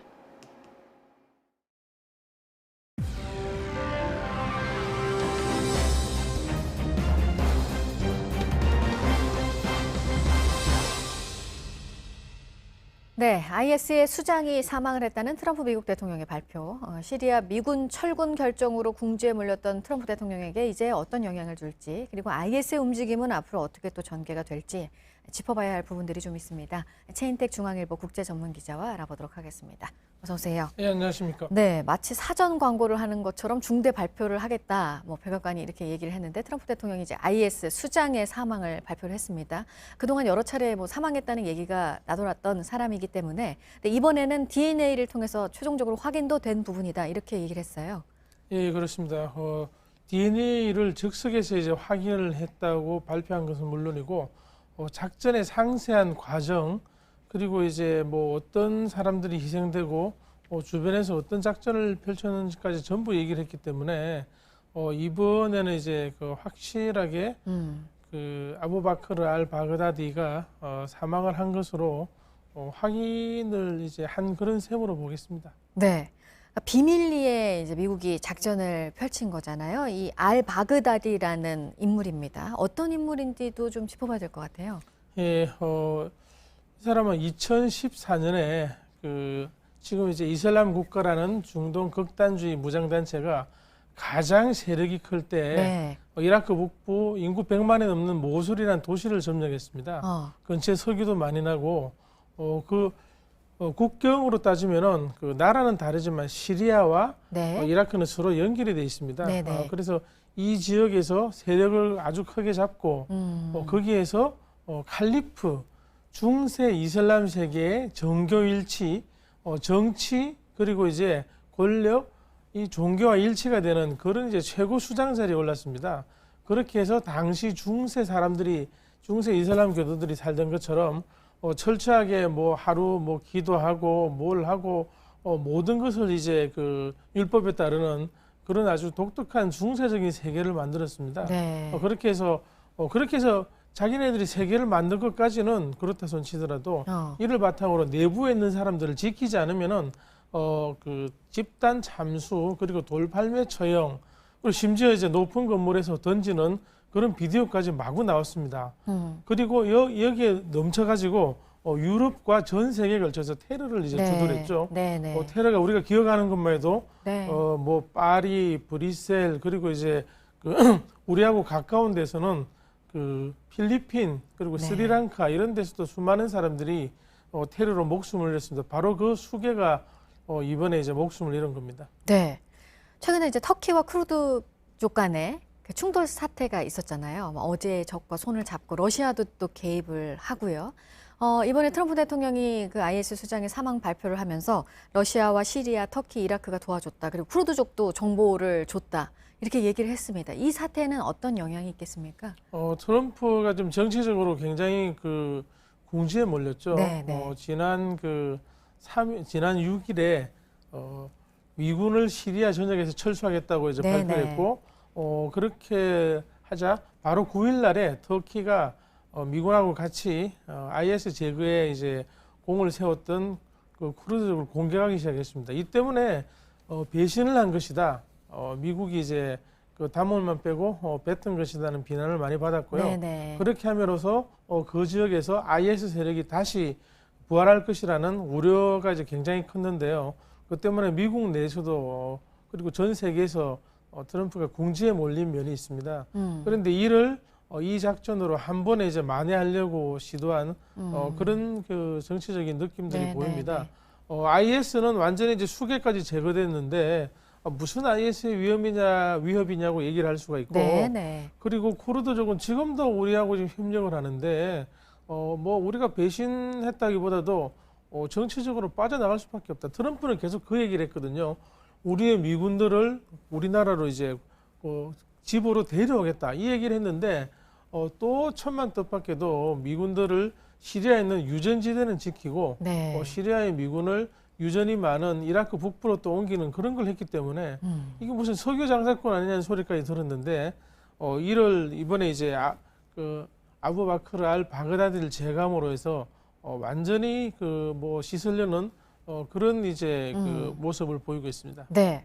뭐 영국, 프랑스도 그렇고 이란에서도 그렇고요. 그러니까 이게 끝난 게 아니라 IS 격퇴전은 계속될 것이다 이런 입장을 냈고 이란의 언론에서는 이런 얘기를 한 그 언론인이 있습니다. 왜 테러 조직의 수장은 미국 대통령 선거 기간에 이렇게 없어지냐. 이 부분은 어떻게 보시나요? 예, 그런 부분들을 좀 음모론은 굉장히 얘기 많이 하고 있습니다. 왜 미국 대통령이 어떤 그 궁지에 몰렸을 때만 이렇게 테러 조직 수장들이 제거되느냐 이런 얘기를 하는데 옛날에 그 빈라덴도 이제 빈라덴이 제거됨으로 해서 굉장히 이제 오바마 대통령이 인기가 높아지고 어떤 사령관으로서 군 최고 사령관으로서 이제 입지를 높인 그런 면이 있는데요. 이번에도 보면은 요 뒤에 있는 장면 사진을 발표 당시 그리고 이제 회의할 때 그 장면을 보고 있는 사진을 보면은 옛날 오바마는 이제 옆에 숨어서 옆에 앉아서 최고의 이제 지도자와 전문가들에게 자리를 내준 반면에 트럼프는 한 가운데 앉아서 오른쪽에 부통령, 왼쪽에 국방부 장관을 앉히고 내가 최고 사령관이다, 내가 대장이다, 내가 했다는 걸 지금 강조를 하고 있거든요. 이런 걸 보면은 어떤 뭐 그런 의심을 충분히 이제 살 수 있는데 또 아주 묘한 게 있습니다. 지금 이번에 그 아부바크르 알 바그다디가 사살된 지역이 시리아에서 유일하게 시리아 그 반군들이 장악하고 있는 지역입니다. 그런데 북쪽으로는 불과 한 50km 떨어진 데 터키가 있고 서쪽으로는 100km도 떨어지지 않아서 러시아가 있습니다. 그렇기 때문에 이쪽의 도움을 받은 게 아닌가. 미국하고 터키가 어떤 정치적인 정보 주고받기를 한 게 아닌가 하는 의심도 지금 자아내고 있습니다. 네, 마지막으로 짧게요. 뭐 이게 짧게 얘기할 얘기는 아닌데 IS가 이렇게 수장이 사망했다고 해서 없어질 조직입니까? 앞으로는 어떻게 예상하세요? 아닙니다. 지금 그 아부바크르 알 바그다디가 이제 바그다디 전임자가 2010년에 사망한 아부 오마르 알 바그다디입니다. 그 이름을 이어받았습니다. 이게 가명입니다. 그렇기 때문에 지도자는 뭐 이미 이제 다른 사람으로 지난 8월에 만들어 놨고 그 사람이 이어받을 수 있고, 중요한 건 이제 세력이 많이 줄었다는 건데요. 이 테러 세력은 네트워크로 되어 있기 때문에 뭐 땅이 없다, 뭐 근거지가 없다고 해서 사라질 조직이 아닌 걸로 보입니다. 네, 최인택 중앙일보 국제전문 기자였습니다. 잘 들었습니다. 네, 가수고 신해철 씨 5주기 추모 콘서트가 어제 있었습니다. 저마다 기억 속에 마왕을 꺼내 들었습니다. 이혜원 기자가 전합니다. 포스터 속 얼굴이지만 같이 사진을 찍어봅니다. 연인과 함께 아이 손을 잡고 저마다 설레는 표정입니다. 동료 가수들은 추모하는 마음으로 무대를 준비했습니다. 저 같은 경우에 사실은 그 무한궤도의 그 대학가요제 우승 그 장면 하나 때문에 사실 음악의 꿈을 키웠었던 사람이기 때문에 그 명곡들을 계속 기억하면서 좋은 추억으로 그냥 계속 안고 살아갔으면 좋겠어요. 이제 그만 슬퍼하자. 이제 슬퍼하지 말고 그 사람이 뿌리고 간 씨앗을 우리가 잘 좀 키워보자. 이런 뜻으로 이번 멤버들이 다 마음가짐을 했습니다. 공연이 시작되고 고인의 음악이 나오자 분위기가 뜨거워집니다.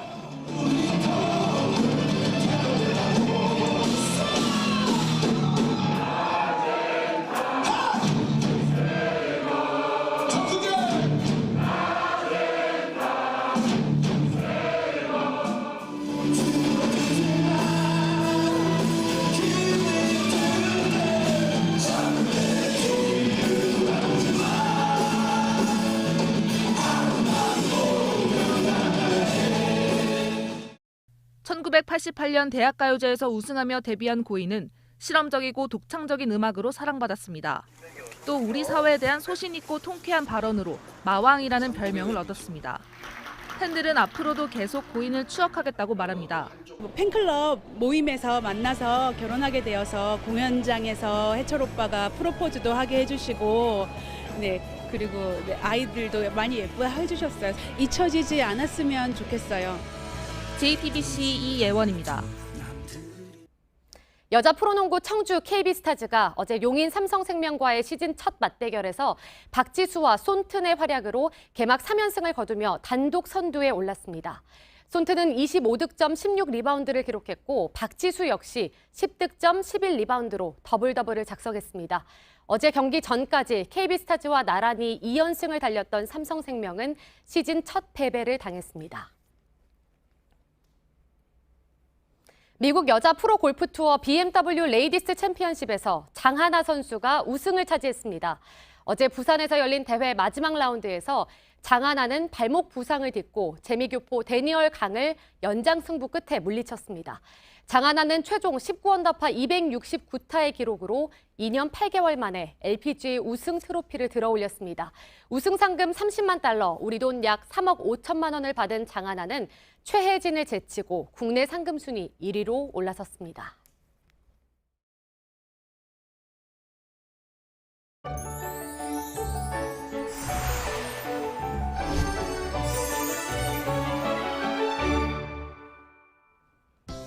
오늘 아침 추위가 무척 강합니다. 남부지방은 어제보다 기온 더 떨어져 있고요. 대부분 5도 안팎의 기온 보이는 가운데 일부 내륙 지역은 영하권으로 떨어진 곳도 있습니다.